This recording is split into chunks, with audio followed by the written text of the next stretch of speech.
Hello friends, આજે આપણા વિડીયોની અંદર ધોરણ 12 કોમર્સમાં અકાઉન્ટન્સીમાં ગુડવિલની અંદર એવરેજ પ્રોફિટના મેથડ વિશે સમજીશું. જેનો એક દાખલો મેં અહીંયા લખ્યો છે, તેને આપણે સમજવાનો પ્રયત્ન કરીએ.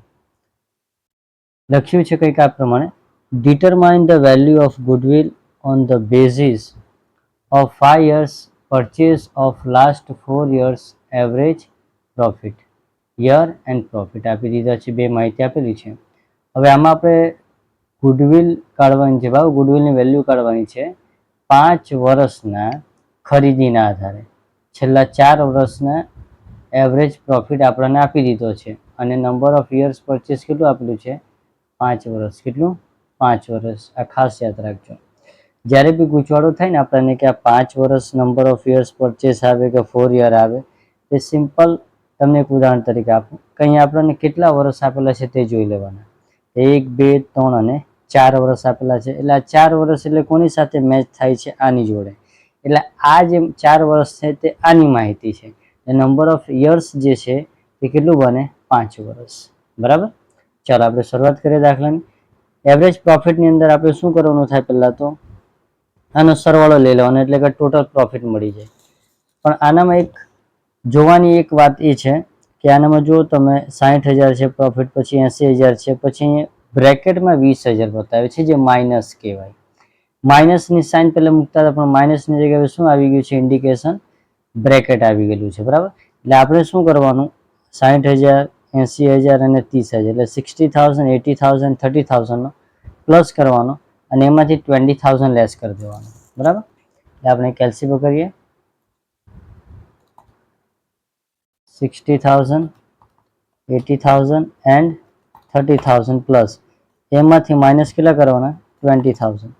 આન્સર કેટલા આવે? 1,50,000. અહીંયા આપણે લખી દેવાનું 1,50,000. થઈ ગયો. જો આ બ્રેકેટમાં નહીં રહેતે તો આપણે સળંગ બધાનો પ્લસ કરી લેવાનો. બરાબર. ચલો ફોર્મ્યુલો લખીએ. Average profit is equal to શું લખાય? Total profit divided by total year અથવા નંબર ઓફ યર્સ એમ પણ લખી શકાય. બરાબર. ચલો ટોટલ પ્રોફિટ કેટલો છે? તો 1,50,000 ડિવાઇડેડ બાય ટોટલ યર.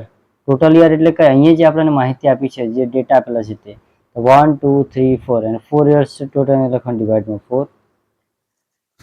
ત્યાં આપણે કેલ્ક્યુલેટરમાં કરવાનું 1,50,000 ડિવાઇડેડ બાય 4 કરો એટલે કેટલા આવે? 37,500. બરાબર. આપણને મળી ગયું એવરેજ પ્રોફિટ. હવે આપણે આગાડી કાઢવાનું છે ગુડવિલ. લખવાનું goodwill is equal two average profit multiply number of years purchase. બરાબર. ચાલો એવરેજ પ્રોફિટ કેટલા છે? 37,500 multiply number of years purchase કેટલો છે આપણી પાસે? ટોટલ કેટલા છે? 5 યર્સ. આપણે લખી દેવાનું 5. કેલ્ક્યુલેટરમાં 37,500 ઇન્ટુ 5 કરી દો એટલે 1,87,500. આ રહ્યો આપણો આન્સર. આ દાખલો તમને બોર્ડની અંદર સેક્શન ડીમાં 4 માર્કમાં પૂછવામાં આવે છે. ગુડવિલના ચેપ્ટરમાંથી ટોટલ 2 તમને દાખલા પૂછવામાં આવશે 4-4 માર્કમાં.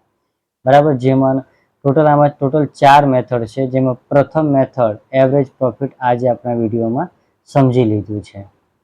તો ફ્રેન્ડ્સ, જો તમને આ વિડીયો પસંદ આવ્યો હોય તો તમારા ફ્રેન્ડ સર્કલમાં વિડીયોને શેર કરો, ચેનલને સબસ્ક્રાઈબ એન્ડ લાઇક કરો. Thank you.